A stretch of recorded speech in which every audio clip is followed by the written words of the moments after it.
Donc bonjour tout le monde, je m'appelle Céline, je suis ingénieure en automatisme. Donc l'automatisme c'est de l'informatique pour les industriels, grossièrement. Et donc je suis chargée d'automatiser des usines, voilà, pour qu'elles fonctionnent, correctement.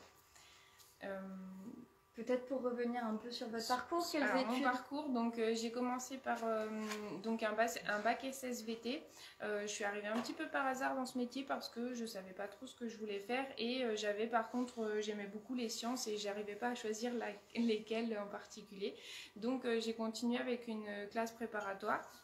Et j'ai fait un projet axé sur l'industrie pendant ma classe préparatoire qui m'a donné envie de continuer dans ce domaine. Ce qui me plaît en automatisme, c'est vraiment que ça touche à tout, à l'électricité, à l'instrumentation, à la programmation, l'informatique, etc. Et j'ai vraiment retrouvé la logique que j'aimais bien dans les maths dans ce métier-là. Ok, super. Est-ce que vous voulez nous en dire plus sur les missions que vous avez? Oui, tout à fait. Donc en fait, pour résumer, je travaille pour des clients qui vont soit créer une nouvelle usine, soit la rénover. Et donc, on va devoir créer avec eux ou modifier le programme informatique qui sert à faire tourner cette usine. Donc, on commence par faire un point sur les besoins du client, bien comprendre ce dont ils ont besoin. On l'écrit dans des documents et ensuite, on le programme et surtout, on le teste pour vérifier que ça fonctionne bien avant de le mettre en service, avant de faire le chantier.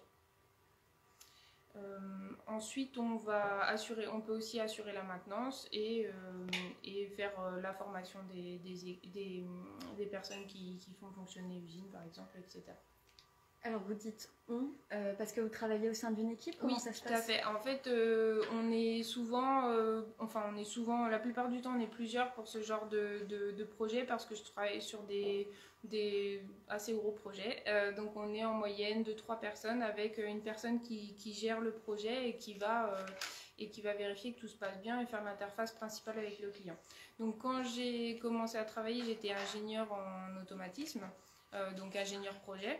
Et maintenant, j'ai évolué au fur et à mesure justement au sein des équipes, donc leader technique, c'est-à-dire que je gérais un peu plus la partie technique et j'aidais les personnes qui connaissaient moins bien, etc. Maintenant, je suis chargée d'affaires, donc un peu plus justement ce qu'on disait, à gérer le projet et en interface avec le client. Et je m'occupe aussi de développer l'activité de mon entreprise, de l'activité automatisme au sein de la région Côte d'Or. D'accord. Et je pense une question qui brûle les lèvres de toutes les personnes qui nous voient. Est-ce que vous êtes la seule femme dans l'équipe? Est-ce que vous êtes beaucoup sur ce poste? Alors, dans l'équipe, on est une trentaine de personnes et donc on est deux femmes. Après, avec les stagiaires, on va être entre 2 et 4. Voilà. D'accord. C'est pas énorme. Quand j'étais en école d'ingénieur, on était à peu près 20%. Ouais.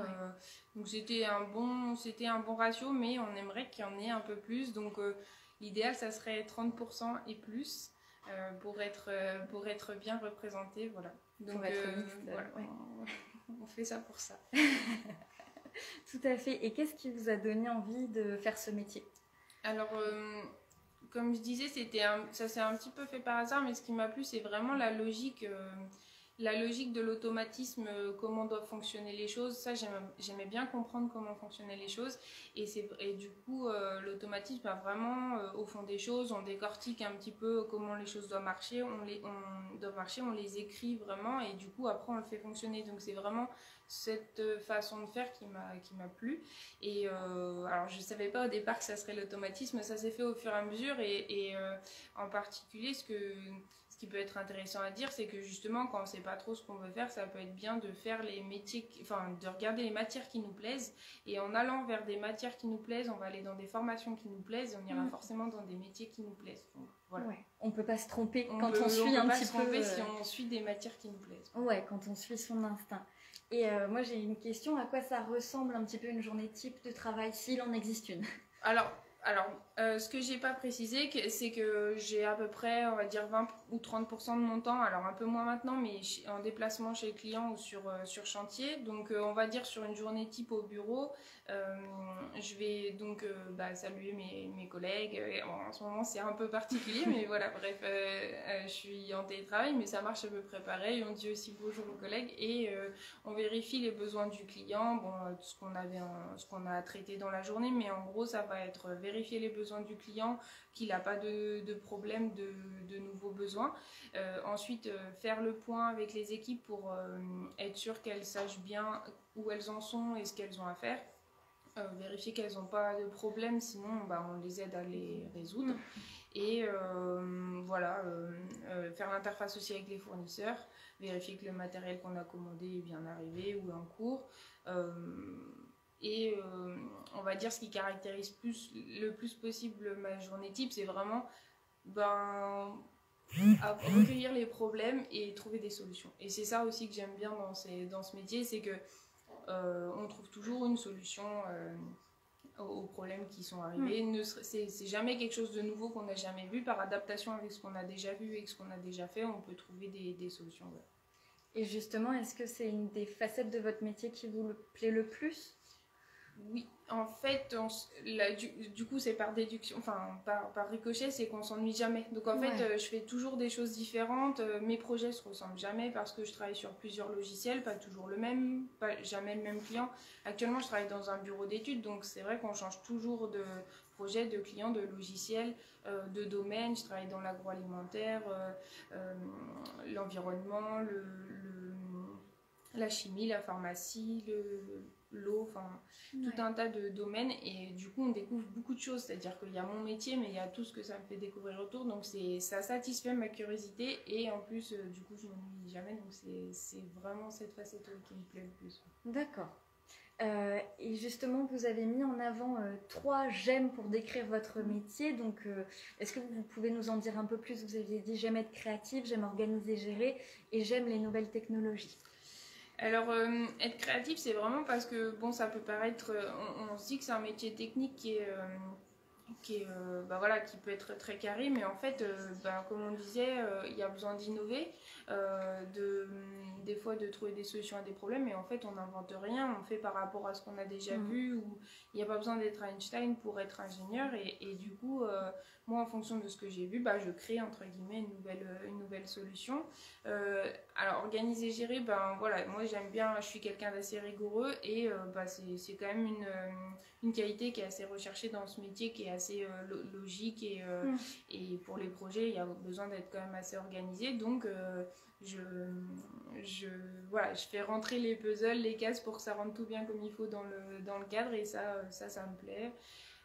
Et les nouvelles technologies, oui, parce que forcément dans tout ce qui est métier du numérique, que ce soit industriel ou pas, on développe toutes les nouvelles technologies, c'est entre guillemets, c'est rigolo, ça nous permet pareil, de pas s'ennuyer, de voir des nouvelles choses, donc ouais.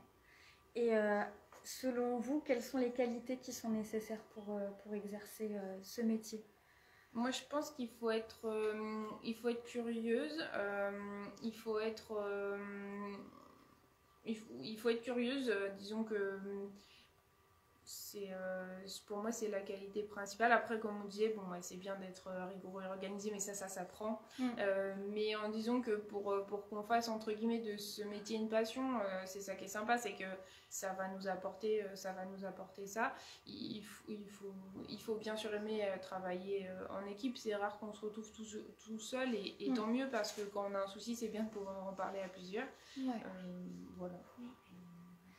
Il y a pas, je pense que c'est un métier, en tout cas l'automatisme ou le métier d'ingénieur en règle générale, c'est des métiers qui peuvent vraiment plaire à toutes et tous, parce que c'est très très ouvert et très très large. Ouais. J'ai deux dernières questions.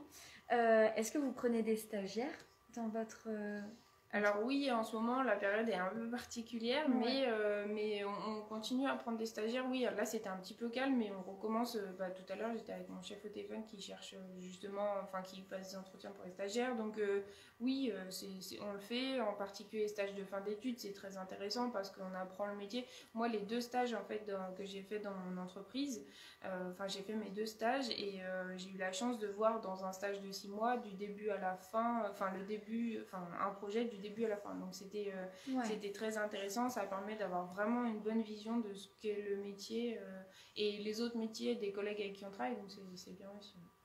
Est-ce que, dernière question, est-ce que vous avez un message, un conseil que vous souhaiteriez donner aux jeunes filles et aux femmes qui nous regardent ce soir? Oui, alors comme je dis quand je fais mes interventions pour l'association Femmes Ingénieurs pour laquelle je fais partie, c'est vraiment il faut oser, c'est-à-dire que il faut jamais se dire j'y arriverai pas ou c'est pas fait pour moi. Enfin bon, c'est vrai que moi j'avais pas forcément de modèle, je me suis pas posé la question d'avoir des modèles féminins, mais je sais que je pense que ça aurait beaucoup aidé, c'est pour ça qu'on fait des choses comme ça.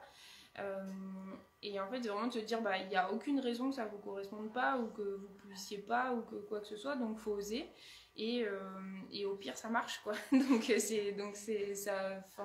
Ça coûte rien d'essayer, et surtout ce qui moi m'a beaucoup fait peur quand j'étais en études, c'était quand on fait un choix, on a l'impression qu'on choisit toute sa carrière.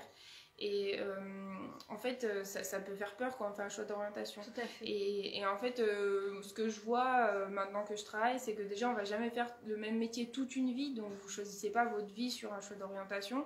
Et comme je disais, si vous choisissez des matières qui vous plaisent, il y a peu de risques que vous choisissiez un métier qui vous plaît pas.